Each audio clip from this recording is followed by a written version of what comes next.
First, put the slice of sausage on the slice of bread.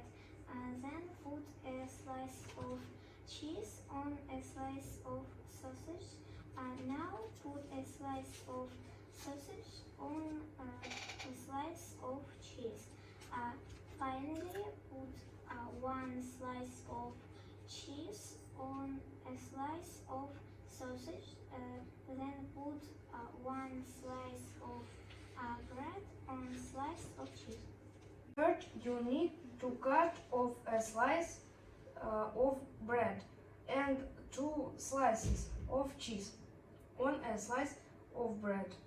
After that, cut eggs and olives and put eggs and olives on the sandwich. Cut carrot for the mouth.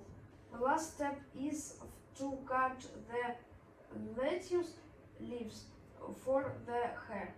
First put some milk, then add the eggs, the sugar. Now add cream and mix now together. Finally add some pepper